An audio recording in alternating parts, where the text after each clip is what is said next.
Chombo cha anga cha SpaceX kimewasili salama kwenye kituo cha kimataifa cha anga za juu ISS hii leo Jumapili, Machi 16 mwaka 2025, kikiwa na wanaanga wapya wanne: Anya McClain, Nicole Ayers kutoka NASA, Takuya Onishi kutoka Japani na Kirill Peskov kutoka Urusi. Kuwasili kwao kunafungua njia kwa wanaanga Butch Wilmore na Suni Williams kurejea duniani baada ya kukaa ndani ya ISS kwa zaidi ya miezi 9 licha ya mpango wa awali wa siku 8 tu. Wilmore na Williams walifika ISS Juni mwaka jana kwa kutumia chombo kipya cha Boeing Starliner kwa mission iliyopangwa kudumu siku 8 tu.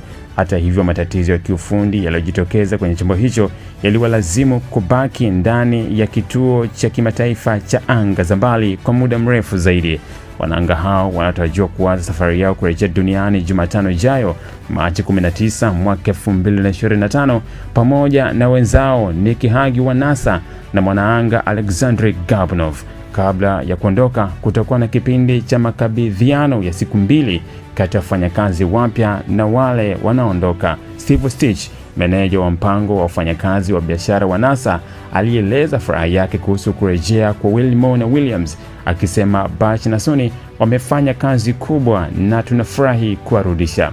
Hata hivyo, tarehe ya kurejea inaweza kubadilika kulingana na hali ya hewa na mazingira ya dunia ili kuhakikisha usalama wa chombo kinachorudi. Dana Weja, meneja wa mpango wa ISS, alibainisha kuwa wanaanga hao wameanza maandalizi ya makabidhiano tangu wiki iliyopita. Kurejea kwa Wilmore na Williams kutafanyika kwa kutumia chombo cha SpaceX kutokana na matatizo ya kiufundi yaliyojitokeza kwenye chombo cha Boeing Starliner ambacho kilikuwa na hitilafu kwenye mfumo wa propulsion na uvujaji wa helium. Licha ya changamoto zilizojitokeza, wanaanga hao wameendelea na shughuli zao za kisayansi na matengenezo kwenye ISS. William alieleza furaha yake ya kurejea nyumbani na kukutana tena na familia yake pamoja na mbwa wake.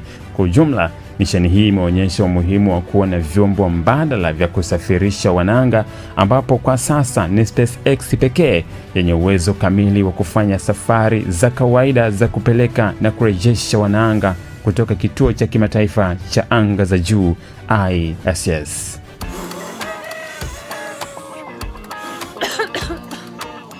Shoga yangu we, mambo yamejipa.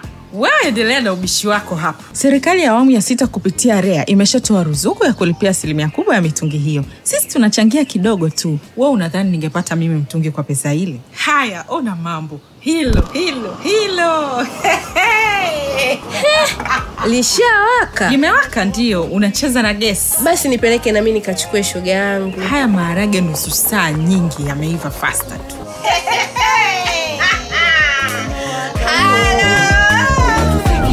Nishatini maendeleo. Umewaka huo. Unatufikia. Tangazo hili limeletwa kwenu na wakala wa nishati vijijini REA.